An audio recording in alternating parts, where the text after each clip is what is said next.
Shalom sahabat, apa kabar? Saya percaya kita semua mengerti bahwa di tahun yang baru ini ada pengharapan yang baru pula di dalam Tuhan Yesus. Dan kita melihat bagaimana pemeliharaan Tuhan itu sempurna atas masing-masing kehidupan kita.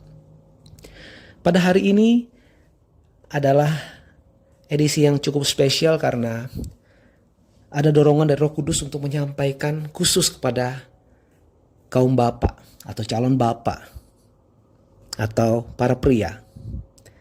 Para pria, mari bersama-sama kita pelajari apa yang menjadi pesan Tuhan bagi kita pada hari ini. Mari kita membaca dari Kolose 3 ayat yang ke-21. Saya akan bacakan.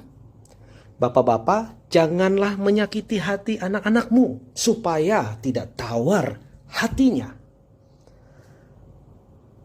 Sahabat, para pria, para bapak atau calon bapak, camkan isi dari surat Rasul Paulus kepada jemaat di Kolose ini. Secara spesifik dikatakan, janganlah menyakiti hati anak-anakmu supaya hatinya tidak tawar, supaya kasihnya tidak menjadi tumpul, supaya dia bisa menjadi peka terhadap kasih Tuhan atas hidup mereka.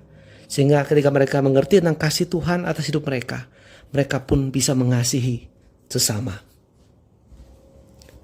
Sahabat, pria memiliki tugas yang sangat penting dari Tuhan. Karena pria merepresentasikan Tuhan. Sehingga anak-anaknya boleh melihat Tuhan itu seperti apa ketika dia melihat sosok dari bapaknya. Kalau kita melihat fase-fase kehidupan, saya mengikuti sebuah seminar yang diselenggarakan oleh sebuah movement yang bernama The World Need a Father. Dan saya sangat diberkati sekali. Dan ada banyak hal dari seminar itu saya ingin bagikan kepada sahabat semua. Yaitu fase kehidupan dari seorang anak itu, dari 0 sampai 5 tahun adalah ibu yang memberikan impact yang lebih dominan. Kemudian dari umur 6 sampai 11 itu adalah giliran dari ayah, bapaknya memberikan impact, dampak dalam hidupnya. Sama-sama memberikan dampak, tetapi ada yang pada masa-masa itu suara ibu seperti 0 sampai 5 tahun lebih vital, lebih didengarnya. Kemudian dari 6 sampai 11 itu adalah waktu bagi ayah untuk memberikan dampak. Dan di seminar itu dipelajari bahwa anak-anak di usia 6 tahun, dia akan melihat gambaran tentang Tuhan itu melalui ayahnya. Ketika seorang ayah itu menjadi sosok yang sering absen, sering tidak hadir, tanda petik dalam kehidupannya, maka dia akan menggambarkan Tuhan pun seperti itu. Tuhan yang tidak pernah hadir dalam hidupnya. Ketika seorang ayah menjadi seorang ayah yang permisif, maka anak itu akan melihat bahwa Tuhan yang dia sembah adalah Tuhan yang permisif pula. Maka dia akan serampangan dalam hidupnya, berpikir bahwa Tuhan akan membiarkannya seperti apa adanya. Ketika seorang ayah menjadi seorang ayah yang tidak peduli, maka anak akan menggambarkan Tuhan yang dia sembah sebagai Tuhan yang juga tidak peduli kepadanya. Dan jika seorang ayah menjadi seorang ayah yang emosional di rumah, maka anak-anak akan menggambarkan Tuhan sebagai pribadi yang emosional pula. Karena itu para pria, para ayah, hati-hatilah.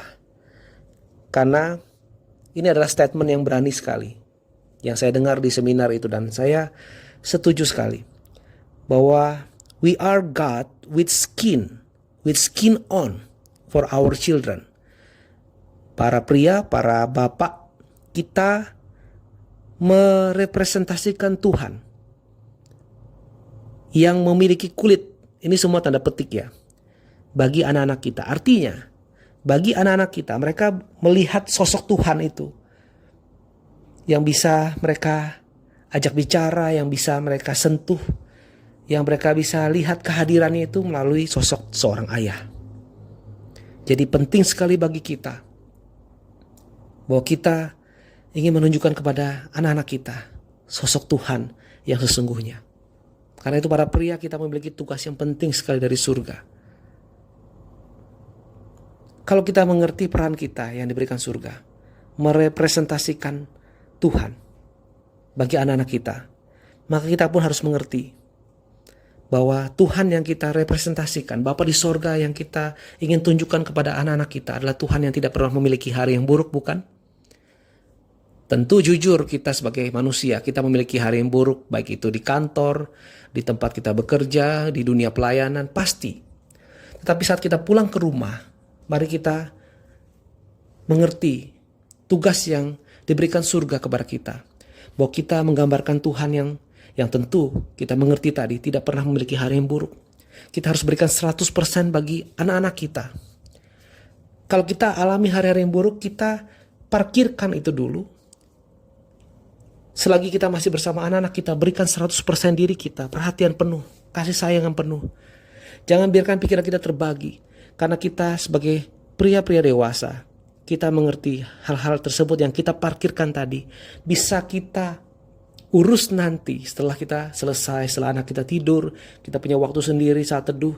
Kita bisa bawa itu ke hadirat Tuhan dan kita bisa berdoa dan minta hikmat untuk menyelesaikannya.